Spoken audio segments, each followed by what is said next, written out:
শোনো না গো, আমার না এই লেহেঙ্গাটা না খুব পছন্দ হয়েছে, আমার কিনে দেবে গো? আমার না না না, তোমাকে পুরো টাকা দিতে হবে না, আমার কাছে কিছু টাকা আছে আর তুমি কিছু টাকা দিও। তাহলে ঠিক আছে, কারণ আমার কাছে কোনো টাকা পয়সা নাই, আমি কোনো টাকা পয়সা দিতে পারবো না।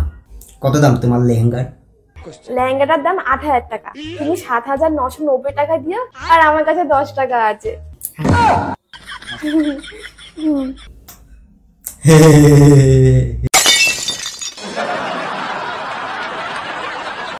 আচ্ছা, আপনি যে আপনার স্বামীকে খুন করলেন, মৃত্যুর আগে আপনার স্বামীর শেষ কথা কি ছিল? ও আমাকে বলছে যে সাদিয়া আমার শার্টটা আইনা দাও। এখানে আমি আপনার স্বামীকে খুন করার কোনো কারণ দেখতেছি না। আমার নাম মেঘলা।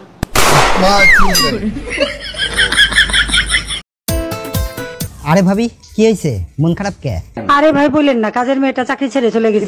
এটা তো আপনার জন্য খুবই কষ্টদায়ক। আচ্ছা, আপনিও তো ভাবির সাথে ঘরের কাজ করেন, তা আমার কাজগুলো করেন না, যা চান তাই দিব। লেনদেনে সমস্যা হবে না, যেটা আমার বউ দেয় সেটা দিলেই হবে। ভাবি তো মাঝে মাঝে পুতা দিয়ে এসেছে, সেটা দিলে হবে? সেটা দিলে হবে? এক লোক দৌড়াইতে দৌড়াইতে দাঁতের ডাক্তারের কাছে গেল। দাঁতের ডাক্তারের কাছে গিয়ে দাঁতের ডাক্তারকে বলছে, ডাক্তার সাহেব আপনি কি দাঁত তুলতে পারবেন? ডাক্তার বললেন, অবশ্যই, আমি ডেন্টিস্ট, আমি অবশ্যই দাঁত তুলতে পারবো। ডাক্তার সাহেব, তাহলে এখনই চলেন আমার সাথে। কোথায়? আমার বাসায়। কেন? আমার একটা দাঁত কুয়ার মধ্যে পড়ে গেছে, দাঁতটা তুলে দেবেন। ছেলে হোক মেয়ে হোক, দুটো সন্তানই যথেষ্ট। আচ্ছা ভাবি, আপনি 6টা বাচ্চা নিলেন কোন আক্কেলে? ভাই, আমার তো 6টা বাচ্চা, আর আমার শ্বশুরের যে 10টা বাচ্চা, তার কাছে জিজ্ঞেস করতে পারেন না সে কোন আক্কেলে নিছে? জিজ্ঞেস করেছিলাম, কিন্তু সে যে উত্তর দিছে তা শুনলে আপনি বেহুশ হয়ে পড়বেন। তাই নাকি? তার শ্বশুর মশাইয়ের কাছে কি জিজ্ঞেস করছিলেন? জিজ্ঞেস করেছিলাম, কাকা আপনারা যে 15টা 16টা করে বাচ্চা নিতেন, আপনাদের কি খায় দায় কোনো কাজ ছিল না? শ্বশুর মশাই কি উত্তর দিছিল? উত্তরে বলল, বাবারে তোমাদের মতো আমরা সারা রাত মোবাইলে সময় নষ্ট করতাম না। বাপকা বেটা সিপাইকা গোরা, আপনার ভাইও রাতের বেলা মোবাইল চালায়, সময় নষ্ট করে না। এক স্কুলের এক ক্লাসে একটা সুন্দরী মেয়ে ছিল। সেই সুন্দরী মেয়েকে স্কুলের সব ছেলেরা তাকে বৌদি বলে ডাকতো।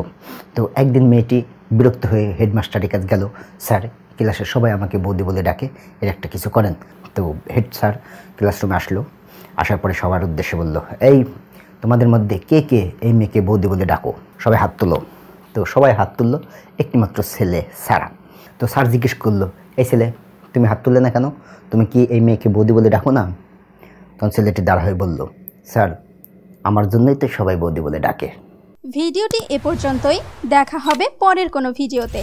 সে পর্যন্ত ভালো থাকুন, সুস্থ থাকুন, আর আমাদের চ্যানেলটি সাবস্ক্রাইব করে বেল আইকনে ক্লিক করে দিন, যাতে পরবর্তী ভিডিও ছাড়ার সাথে সাথে সবার আগে নোটিফিকেশন পেয়ে যান। খোদা হাফেজ।